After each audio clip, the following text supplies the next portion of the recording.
Good afternoon, brethren. This is Big Judah coming to you guys from California. Before I begin, I want to give all praises to the Most High, Yahweh. I also want to acknowledge the earthly mother, who is wisdom, who is the Holy Spirit. I also want to acknowledge Yahweh Shai. I pray that the Most High blesses this lesson today and gives us knowledge and understanding of the things that happened to our people in the past, things that are currently transpiring, things to soon come on the earth. As I've been reading and studying, getting deeper in Revelations, I wanted to make this video today discussing the lost 10 tribes and how the Most High in the book of Jeremiah gave us great information as to find out who they are and what happened to them. And I want to thank Sister Amanda. She gave me some information. I had prayed for the Most High to see if he could connect my Dogs of the Conquest book with the Bible. And I hadn't had a chance to really start to research it. But I must have made a comment, and she led me to Jeremiah chapter 15, verse 3. And that verse right there, we're going to get into today with my older Bible and the precepts, really brings everything full circle as far as the punishment that the northern kingdom was administered by the Most High, as well as, we're very familiar with the punishment that the southern kingdom has gone through. But many seem to neglect the things that the northern kingdom went through. Pretty much most of the Hebrews only know about 2nd Ezra chapter 13, verse 39 through like 45. That's all that they pretty much have learned about the northern kingdom and the atrocities that happened to them. And it seems to be like that's all that they seem to care about. But in order for us to come full circle and bring those sticks together, we must also be aware of the atrocities that the northern kingdom has gone through. And that's what we're going to be getting into today, and showing how biblical prophecy has already been fulfilled, and how this book about the dogs of the conquest actually is very integral in bringing together all this information, even from a biblical standpoint. When the Most High is dealing with you and giving you that Holy Spirit, you can read many books and get a great understanding of biblical prophecy. Like I said before, the Bible is an incomplete book. The Bible is giving you pretty much most of the information is concerning the southern kingdom. There's very little information about what happened to the northern kingdom and how they fulfilled Deuteronomy 28. And without that information, then many people are only looking through Deuteronomy 28 through the eyes of the southern kingdom only. And then the southern kingdom seems to think that they're the only ones that can dictate who's really Israel and who's not. But they're only using the information or the historical documents that's pretty much just dealing with the southern kingdom. So we're going to get into some of the northern kingdom information right now and show you how they also have fulfilled Deuteronomy 28. And since they fulfilled those curses just like we have, that means now that the end must come. And we're going to get into all of that today. But again, I want to thank Amanda. I think she's from the UK, she said. I really appreciate you making your comment and posting that information. So it was very, very vital to this video today. And I want to thank that sister for actually sharing that information. Now, what we're going to do is we're going to start in the book of Jeremiah, chapter 14. And we're going to see how the Most High was already very angry with his people. And we have some prophets here that the Most High never sent. That was pretty much saying that, hey, you guys aren't going to have to go into slavery. You guys are going to be all right. You guys are going to be cool. Don't worry about what the Most High said. He's not going to do anything. which seemed to have angered the Most High even more. And then he got very, very specific as to how he was going to deal with his people. He got very specific about how he was going to administer punishment to his people. And with this specificity, we can then use that information that the Most High gave us here in Jeremiah chapter 15 to figure out many of the things that happened to the northern kingdom over here. So let me read a little bit of Jeremiah 14 first, so we can get a little background of what's going on here before we get into Jeremiah 15. I'm going to read Jeremiah chapter 14, verses 11 through 22. Let me see here.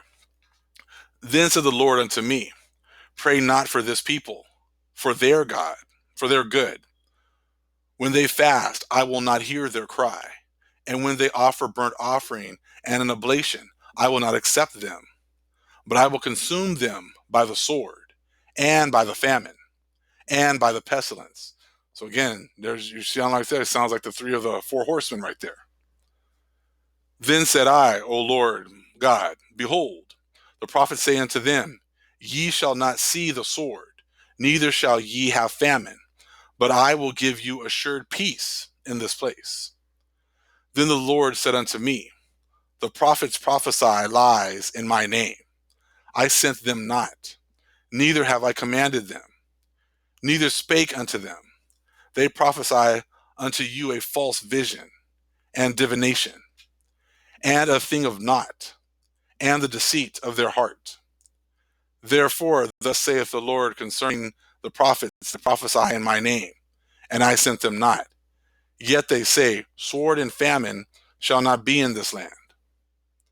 By sword and famine shall those prophets be consumed. And the people to whom they prophesy shall be cast out in the streets of Jerusalem, because it says, because of the famine and the sword, and they shall have none to bury them, their wives, nor their sons, nor their daughters, for I will pour their wickedness upon them. Therefore thou shalt say this word unto them, let mine eyes run down with tears, night and day. Okay. And let them not cease, for the virgin daughter of my people is broken with a great breach, with a very grievous blow. If I go forth into the field, then behold, the slain or with a sword. And if I enter into the city, then behold them that are sick with famine. Yea, both the prophet and the priest go about into a land that they know not. Hast thou utterly rejected Judah? Hath thou soul loathed Zion? Why hast thou smitten us? And there is no healing for us. We looked for peace, and there is no good, and for the time of healing, and behold, trouble. We acknowledge, O Lord, our wickedness and the iniquity of our fathers, for we have sinned against thee. Do not abhor us for thy name's sake. Do not disgrace the throne of thy glory. Remember, break not thy covenant with us. Are there any among the vanities of the Gentiles that can cause rain, or can the heavens give showers? Art not thou he, O Lord, our power? Therefore we will wait upon thee, for thou hast made all these things. Okay? So what we're seeing here is how the Most High was upset because these other prophets were popping up and saying the opposite of what his men that he had sent were saying about the coming destruction of his people. So now it's important to go ahead now and move into chapter 15, where he gets very specific on how he's going to destroy his people. Okay? I'm going to read one. I only took a picture here from, as you can see right here, 2 and 3. I'm going to go right here. Okay? Let's see here. Here we go. Then said the Lord unto me, though Moses and Samuel stood before me, yet my mind could not be toward this people. Cast them out of my sight, and let them go forth. And it shall come to pass, if they say unto thee, whither shall we go forth? Then thou shalt tell them, thus saith the Lord, such as are for the death to death, and such as are for the sword to the sword, and such as are for the famine to the famine, and such as are for the captivity to the captivity. All right, so the Most High has already decided how everyone was going to perish. And there's different ways that different people are going to perish. All right, some to the sword, some will die from the famine, some will be put into captivity. Okay, now we're going to get to the important part here. Verse 3. And I will appoint over them 4 kinds, saith the Most High, the sword to slay, and the dogs to tear, and the fowls of the heaven, and the beasts of the earth to devour and destroy. Okay. A very important part there. And the dogs to tear. That's what we're going to be getting into. Because the dogs that came over here with the Spaniards were very integral in their destruction of the northern kingdom. And what's amazing is how they hide all this information in many of these other books. And they're very difficult to get a hold of, or they can be very expensive to purchase for yourself. But if you don't, take the time to look and try to find these books, they don't make it very easy for us to get this information. But when Amanda gave me this verse, I kind of looked it up in my older Bible. I have I did a video a week or so, or a couple weeks ago, about the slave Bible and how they took out so much information. Well, I guess you could say I have the anti-slave Bible. I have the Bible that the Edomites kept for themselves. I have the one that they hide all the information they really wanted us to have, as far as like all these precepts on the side that then kind of give a much deeper understanding for what the scriptures are talking about. So like I said, this Bible here was a huge blessing that the Most High blessed me with a couple of years ago. And it has been indispensable in giving clarification and helping to guide me and to make videos and to give me a lot more understanding of many of the things that I've been reading. And I try my best to share with the brethren whenever I can, or whenever it actually ties in with what it is that we're trying to work on. Now, if we take a look here, Ed, let's take a look at Deuteronomy 28 and 25. Okay, that goes right there with the letter D, talking about the dogs, and to tear. Let me get that really quick.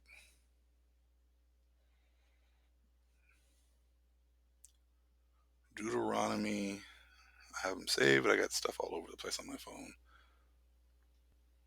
Deuteronomy 28 and 25. It says, the Lord shall cause thee to be smitten before thine enemies. Thou shalt go out one way against them, and flee 7 ways before them, and shall be removed into all the kingdoms of the earth. Now, this is really important, because this is when I start to show you some of the stuff from the book, you're going to see this event happening again and again and again. Like I talked about in the last video, about how sometimes we're the last ones to realize that the Most High is not dealing with us, kind of like Saul. We still think we have the power. And then in this point, many times, a lot of our caciques or our kings for the northern kingdom still thought they had the power, and they would march out against the Spanish, and they would be ready to fight, because you know how Israel is. The Most High has been with us for so long.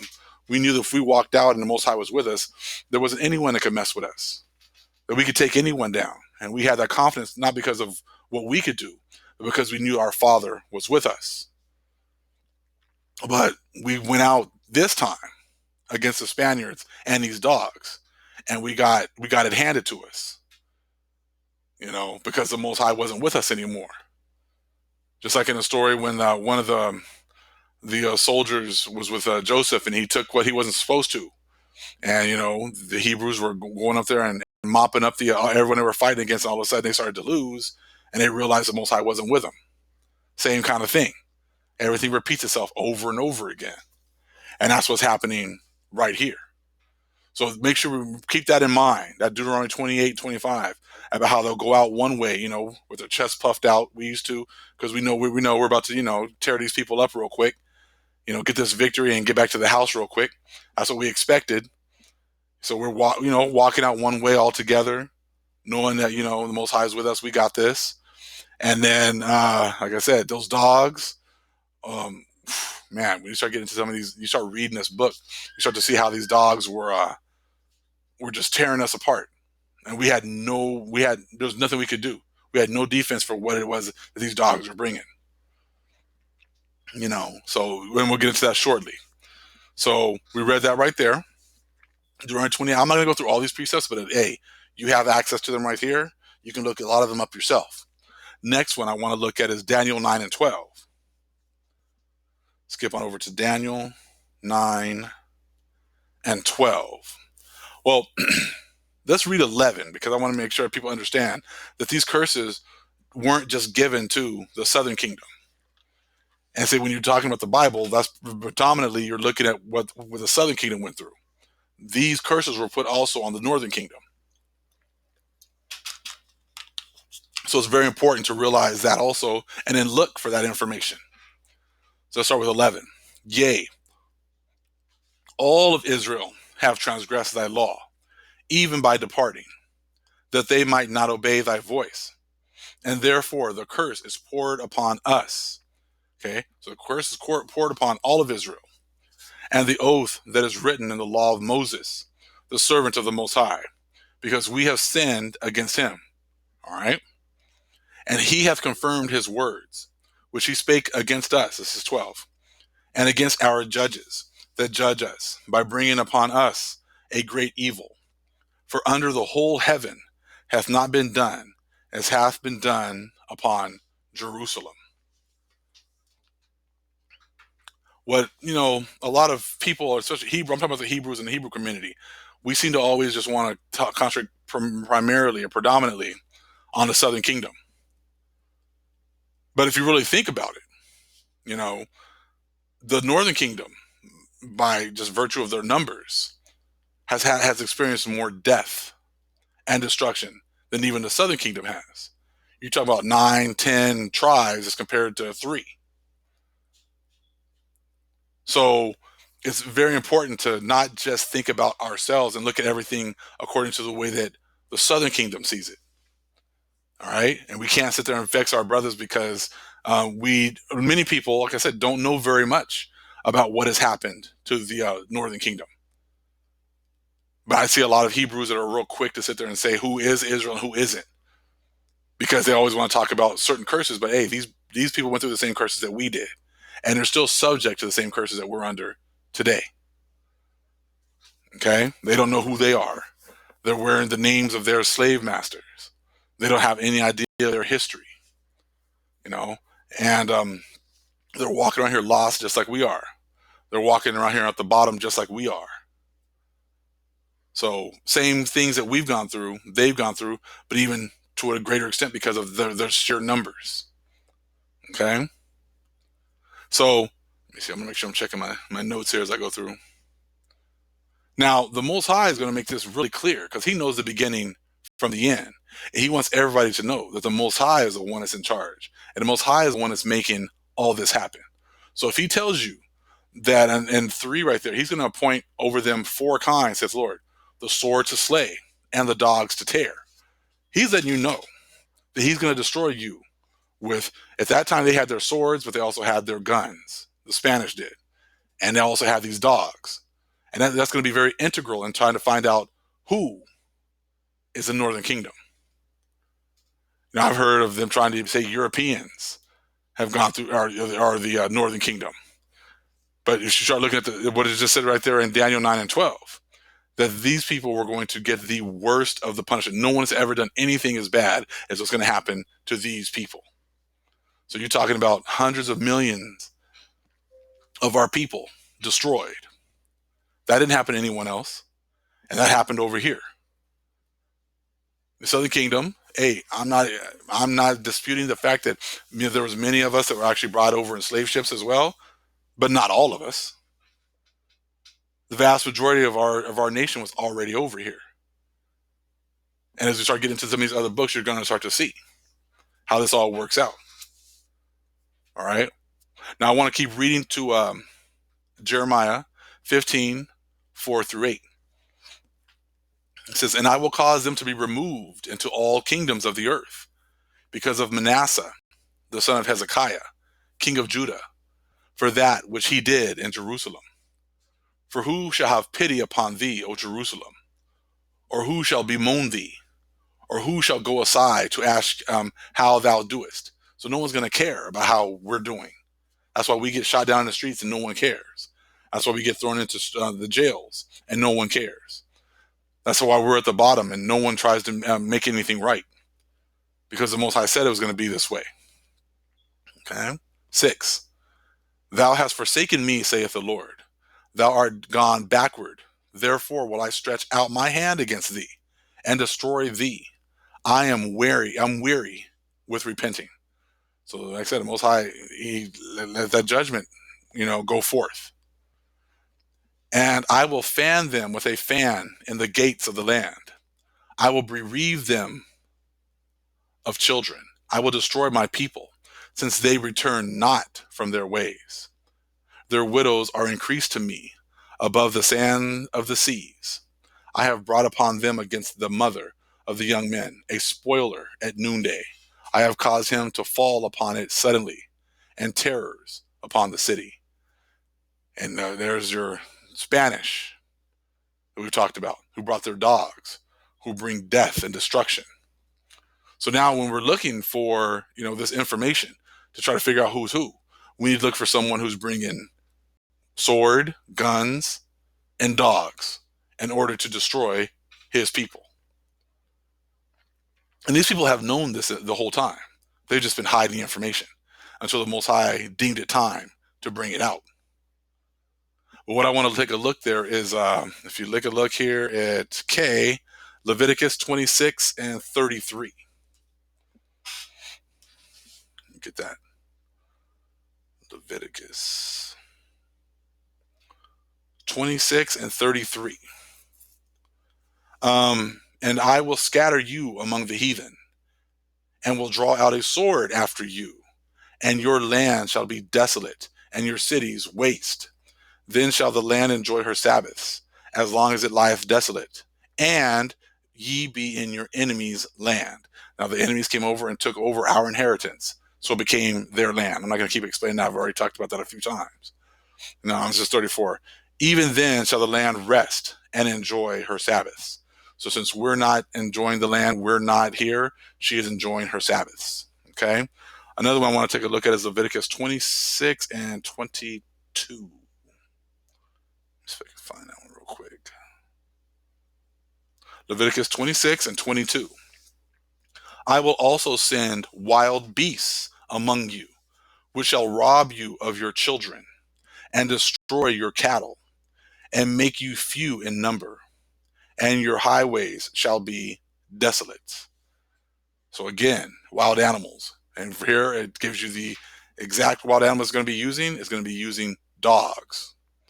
All right. And they're going to make us so we're, trying to go out there and fight, and we're just getting it handed to us, getting our butts kicked left and right, because the Most High was wrought with us, was upset with us. Okay. So like I said, the Most High he knows exactly what he's doing. He wants to make sure that, he's the Most High. He's letting you know, this is, not only am I going to let you know that you're going to get your butts kicked, but I'm going to tell you exactly how it's going to happen. Not only that, I'm going to actually tell you what kind of animals they're going to use to destroy you. And that's how we know who the Most High is dealing with as far as who he's punishing. And that's why all this information is very hidden. I'm seeing a lot of comments of people like, "I never realized that the Spanish were like this. I never," like yes. I didn't either until I started doing a lot more research. Like I said, it's very important to understand. All right. So, like I said, most of Israel, most of the Southern Kingdom, all they know about the Northern Kingdom is, hey, they were taken into slavery, and then they never came back to the land, and then second Ezra said they came over here, and then that's it. But then somehow they're in some kind of an authoritative position to sit there and dictate who the Northern Kingdom is without doing very much to little to no research as to how these prophecies have played out over here. Because then I'll get that, well, yeah, they might have been over here, but this isn't our land. Well, how do you know that if you haven't really studied it? Most High is not going to bring 9 of our tribes over here into someone else's land. And over there, he actually talks about these things happening in our land. Now, I made videos already discussing this. I don't need to keep on going over it again and again. But they were brought over here to their land, to their inheritance. And that's where the Most High said he's going to bring another nation. Once they started breaking the commandments, Most High said he's going to bring a nation over. And we're going to get into that in a little bit. And we're in the book of Nephi again. So now, what I want to do now is go over through the book of the Dogs of the Conquest. There's a title of it up top in case you guys are interested in trying to find it yourself and maybe buying it and doing some research as well. This is, I'm going to say, page 8. Now remember, Most High said, guns, dogs. They're going to destroy you. You're going to be absolutely annihilated. Okay? You're not going to have any power against them. All right? So let's see here. They brought 20 vicious and well-trained dogs. Look at the top. I'm going to read the middle paragraph. Here we go. Well, let's take a look at the dude who's actually he's in charge of taking care of the dogs, okay? Top paragraph. Columbus placed his horses and dogs at the disposal of a jaunty little Alonso de Ojeda, who had learned the art of warfare and the struggle with the Moors of Granada. Okay, so they were already fighting with us over there in Europe.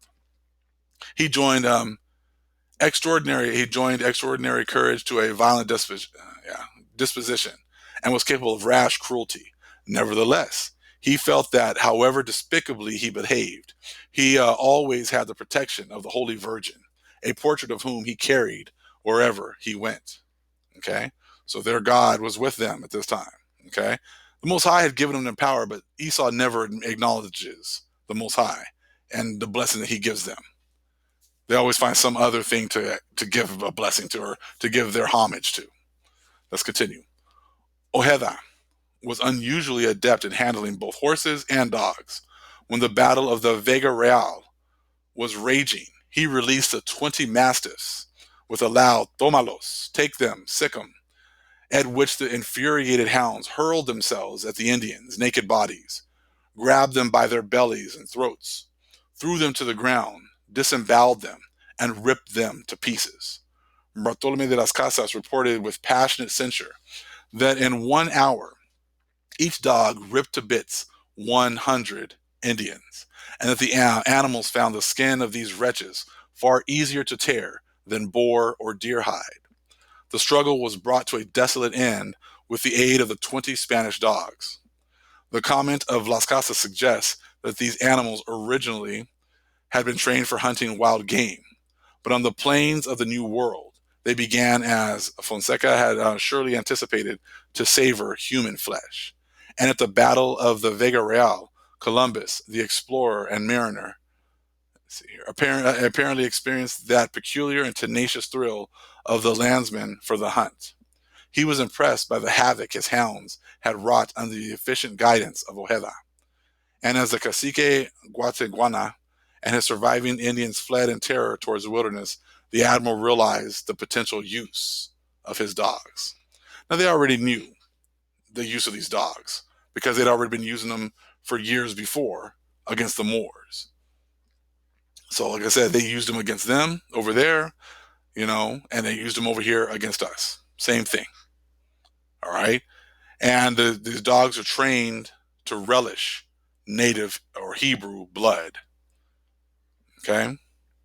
So, once the natives started losing these battles, word quickly spread about, these white conquerors coming in and their dogs. And the main thing that they were afraid of were the dogs.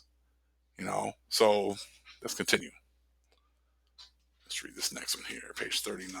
Kind of skipping around. Like I said, I can do quite a bit of shows and information, share a lot of information from these books because, like I said, it's just absolutely amazing the amount of stuff and how it actually fits with biblical prophecy. This one goes with that Deuteronomy 28 and 25, walking out one way, running away, 7 different ways. Here we go. On the last day of August 1513, priests at Antigua intoned Latin masses and led the litanies invoking God's mercy and protection.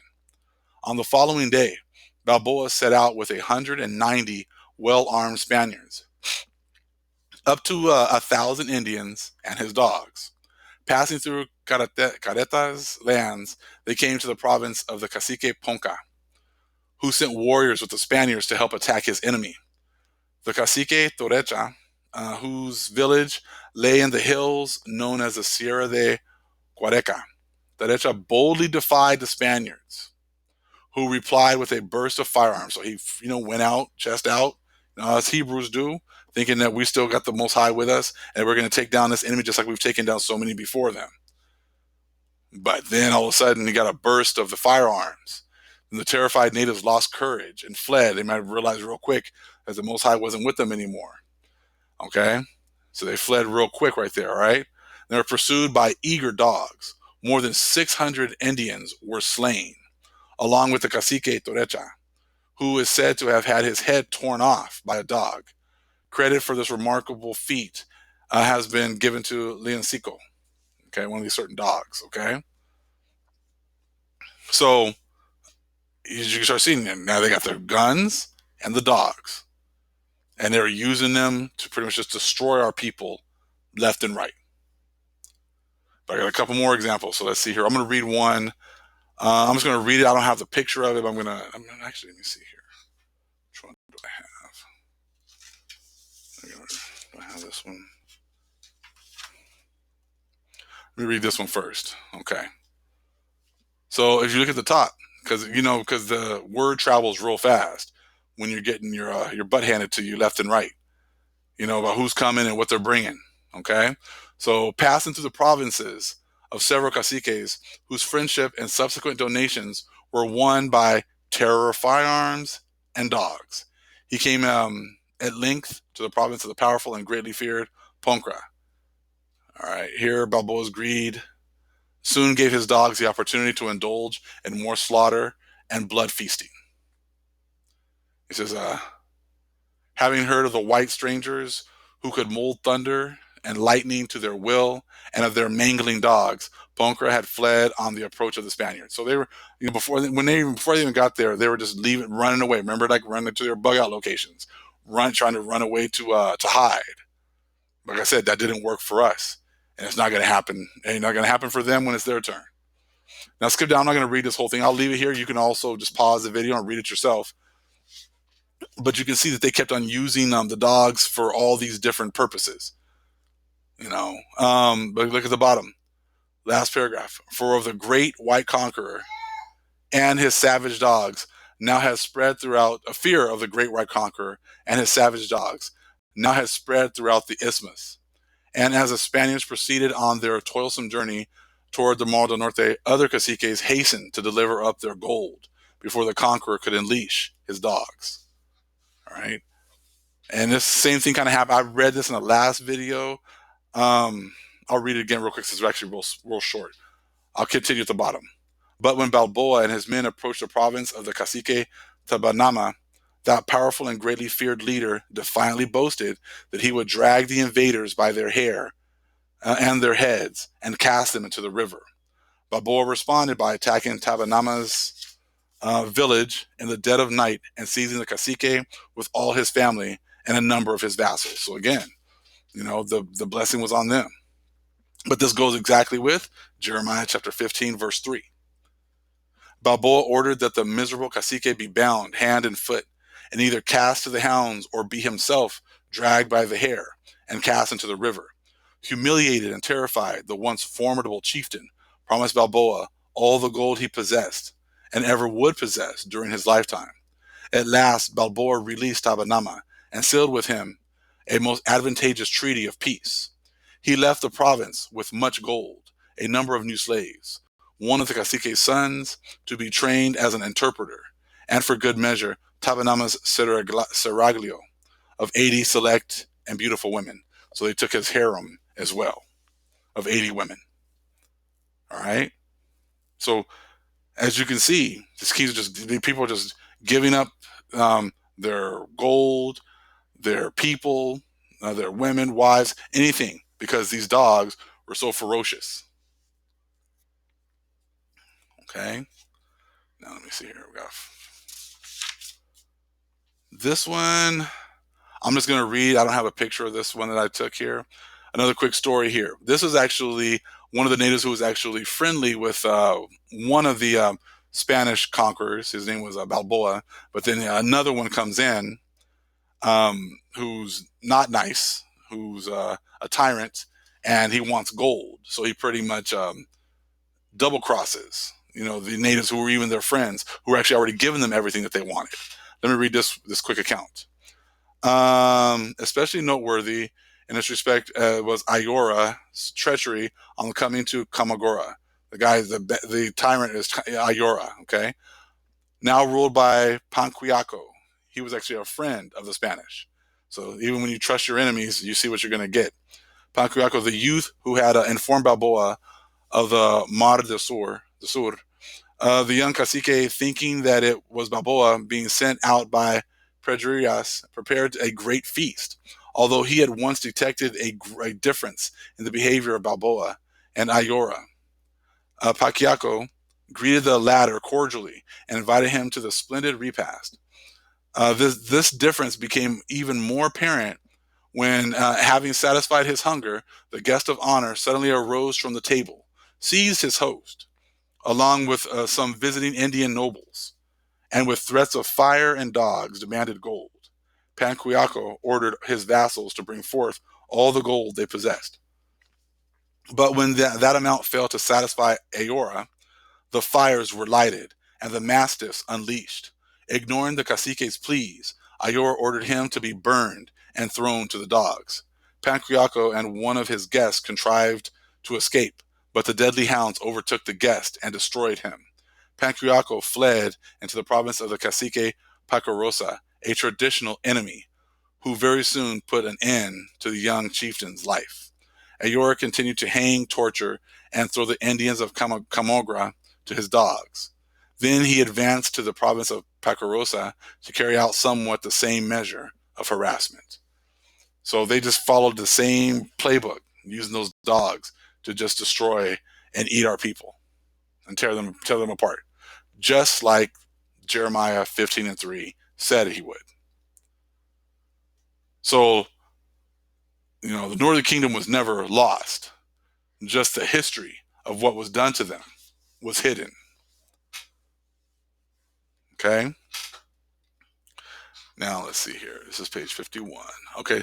This kind of, if you look at the solemn feast that the natives were following, I'm not sure exactly which feast day this was. I mean, maybe it was the Day of Atonement, and he had the people separate, the women and men separated to observe it. I'm not sure. But as you can tell, and this is the last I'm going to read, that it seemed like this dog was a demon. Like he was demon possessed, the way these animals were able to just destroy our people. And how much fear they brought to, our people were strong people. They were the people of the Most High. Most High had been dealing with this entire time. And all of a sudden you get this animal that they just can't even contend with, who's just destroying the people left and right. So let's read in the middle here. He brought 2 large dogs of the type trained for attack. Here we go. Okay, let's go in the middle. And traveling through the land, Morales found the Indians inclined to be amicable, especially those who had known Balboa. When he reached the Mar del Sur, he borrowed natives' canoes in which to explore the surrounding area.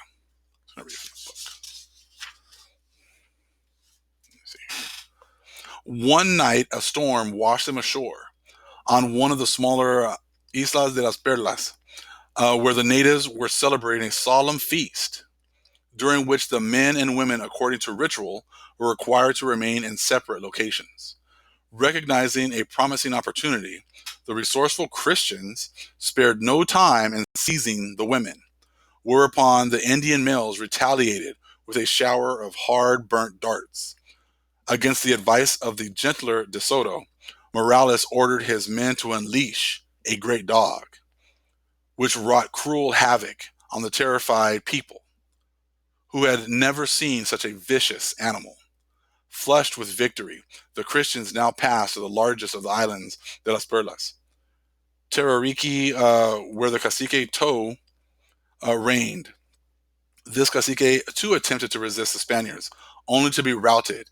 In relating the incident, Ovalle described how the invader's dogs threw himself like a lion on the Indians, who fled as if he were a demon. So, and if you read at the bottom, a lot of just like they did with the Greeks, and they made them take Greek names when they actually converted them, just like they did with us, when they made us take English names and force us into Christianity, they did the same thing to the natives. That's why people sit there and say that, well, they speak Spanish. Well, yeah, the natives were forced to speak Spanish. They were forced to take Spanish names. So that's why they don't know who they are, just like it talked about in Deuteronomy 28, and also in Psalms 83. Take a look at the bottom. At length, To submitted, made gifts of pearls, and was duly baptized, receiving as his Christian, let me continue, I'll just read the next part, his Christian name, Pedro Arias. Okay? So he was given his Christian name. He was given a Spanish name. So he went from being a native and following his native ways to forced to become a Christian and adopt their Catholic ways and take their names. So you pretty much lose all your identity. But that's a video for another time. Okay? This book is full of these stories. So that's why when you go back here to Jeremiah chapter 15, verse 3, and I will appoint over them 4 kinds, saith the Lord, the sword to slay and the dogs to tear. Those are your examples right there. And in other videos, I'll give even more examples. And it also gives you the whole Deuteronomy 28, 25, how you'll walk out one way, all proud. You're going to be able to fight, take these people out, and then you end up getting routed and destroyed. That's what the Most High said was going to happen. And that's exactly what happened. Okay? Now, we're going to get into the book of Nephi and kind of bring all of this together. All right? We're going to read a couple of the verses here from the book of Nephi. And here we're going to read First Nephi chapter 13, 11 through 15. Because this is exactly what has happened. And it came to pass, the angel said unto me, Behold, the wrath of God is upon the seed of thy brethren. And I looked and beheld a man among the Gentiles, who was separated from the seed of my brethren by the many waters. And I beheld the Spirit of God, that it came down and wrought upon the man. And he went forth upon the many waters, even unto the seed of my brethren, who were in the promised land. So the Most High went to Columbus, gave him that spirit to find his way over here to the promised land, because he was upset with us and he was bringing death and destruction. He's going to bring that sword and those dogs with him. Maybe not on the first voyage. I think it was on the second voyage. They brought those dogs with them too. Okay, as soon as they found us, death was already here. All right, 13. And it came to pass that I beheld the Spirit of the Most High, that it wrought upon other Gentiles, and they went forth out of captivity upon the many waters. So these other Gentiles now have left captivity and now are coming to our lands. And it came to pass that I beheld many multitudes of the Gentiles upon the land of promise. And I beheld the wrath of the Most High, that it was upon the seed of my brethren. And they were scattered before the Gentiles and were smitten. So, right there, these people came to the land of promise. And he saw the wrath of the Most High. These people they were instrumental. They were used as instruments to administer the wrath of the Most High. And he used those dogs to do it. All right. 15. And I beheld the Spirit of the Lord, and it was upon the Gentiles, and they did prosper and obtain the land for their inheritance. So they took our land of inheritance and kept it for themselves for a while. Okay. And I beheld that they were white and exceedingly fair and beautiful, like unto my people before they were slain. All right. So again, Most High sent that spirit over there to the European nations, put it on Columbus to find this land. He was going to use them to administer punishment. And if you look at Jeremiah 15:3, so he's going to use a sword and dogs, which is exactly what happened. That's why you got to bring all the scriptures and historical accounts all together in one place in order to get an accurate understanding. You can't get, using the dogs over here on the northern kingdom out of the Bible alone. You're not going to get it because it doesn't say that in there. Anything after 70 AD is pretty much, you can just pretty much just make it up and go however you want. That's why it's so important to get all this information and bring it together.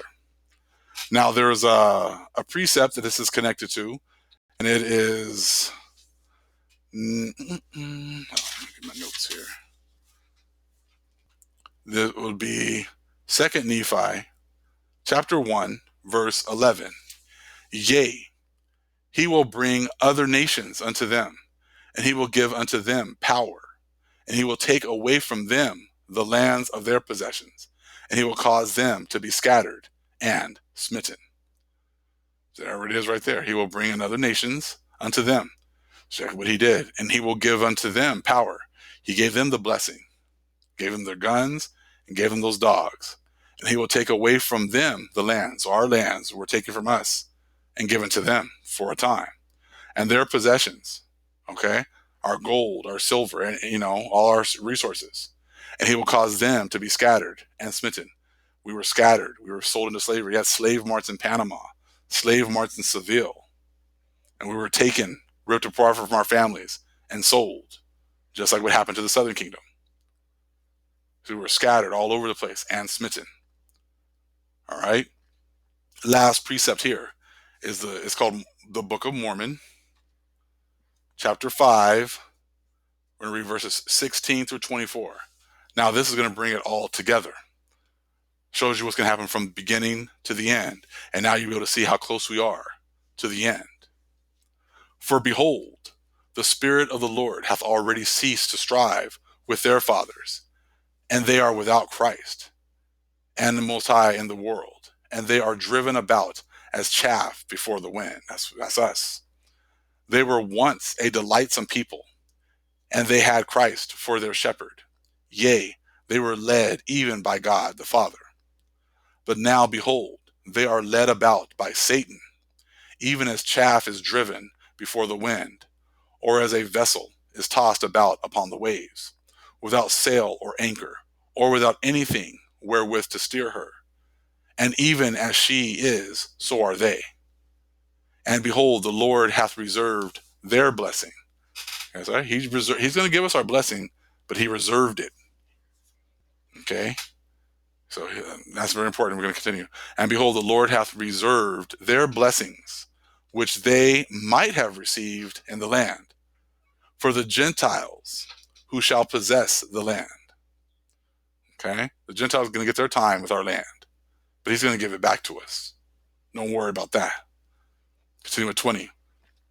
But behold, it shall come to pass that they shall be driven and scattered by the Gentiles.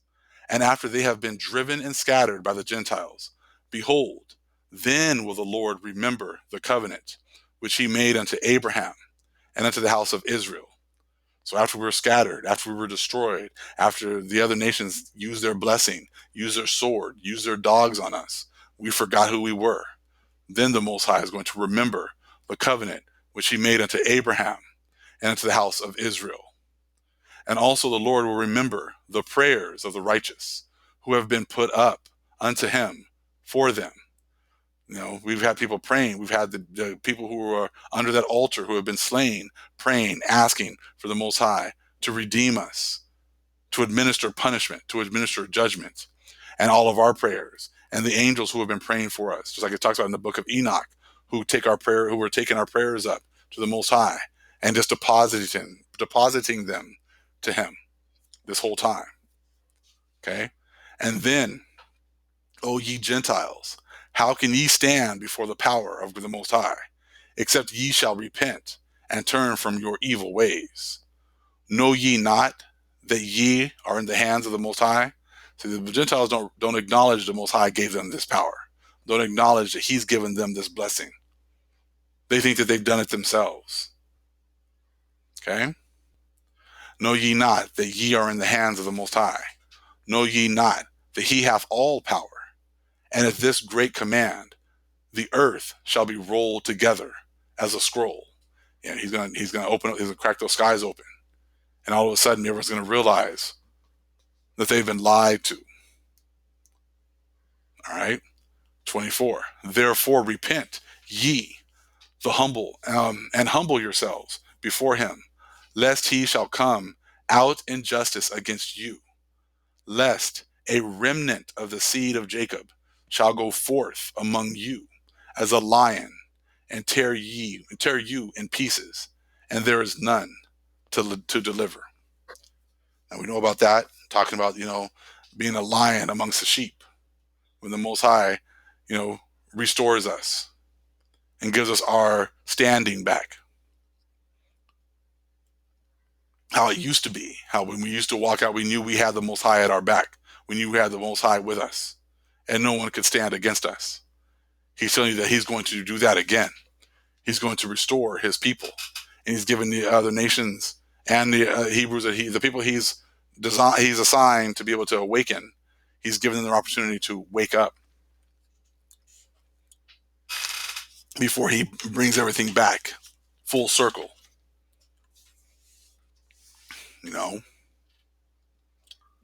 So I love this pick. I wanted to choose this one. It says right here, Jeremiah 51:20. This is what we're waiting. This is what is being waited for right now. Most High to renew, to restore his people and renew his covenant with his people. You are my battle axe and weapons of war. For with you I will break the nations in pieces. I will destroy kingdoms. I will break in pieces the governors and the rulers.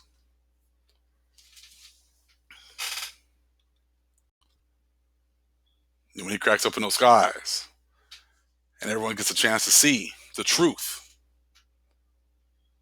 of Yahushua returning, and take heed to yourselves, lest any, let me just get it.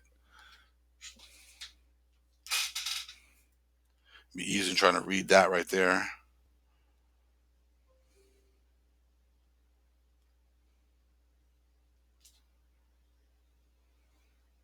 '21.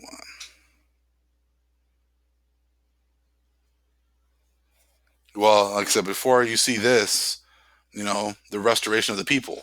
If you look at 21 and Luke 21 and 23, but woe unto them that are with child. Let's look at 21 and 22. For these be the days of vengeance, that all things which are written may be fulfilled. And that's what you saw. All the things that were written needed to be fulfilled.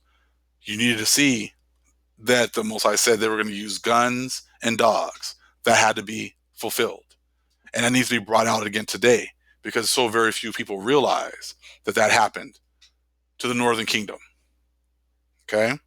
But woe unto them that are with child, and to them that give suck in those days. For there shall be a great distress in the land, and wrath upon this people. And that's that wrath we just talked about. And they shall fall by the edge of the sword, and shall be led away captive into all nations. And Jerusalem shall be trodden down of the Gentiles, until the times of the Gentiles be fulfilled. And we're coming to the end of that time of the Gentiles being fulfilled. Now let's skip up to 21 and 34 through 36. And take heed to yourselves, lest at any time your hearts be overcharged with surfeiting and drunkenness and cares of this life, and so that day come upon you unawares. And that's what Satan wants. This day to come upon you unawares. Everyone's looking left when the Most High is coming on the right side. Everybody's looking over there in the Middle East, thinking it has something to do with prophecy, when prophecy's already been fulfilled over here. 35. For as a snare shall it come on all them that dwell on the face of the whole earth. Watch ye therefore, and pray always, that ye may be accounted worthy to escape all these things that shall come to pass, and to stand before the Son of Man. So, like I said, the Most High has, given Satan the job to deceive the world. And they're too busy with the things of this world to realize what's really happening. They're too busy thinking about gold and bug out bags and bug out locations and NBA playoffs and NBA draft and NFL and baseball season, parties, first communions, marriages. And they don't realize that most of the things of the Bible have already been fulfilled. And the awakening of the Most High's people is the last thing that's happening right now in front of their eyes. And many of them are just trying to play it off and continue with life as usual. But that's when this is going to happen. Destruction is going to come, and they're not going to be ready. And they're going to wish that they had more oil, like the virgins.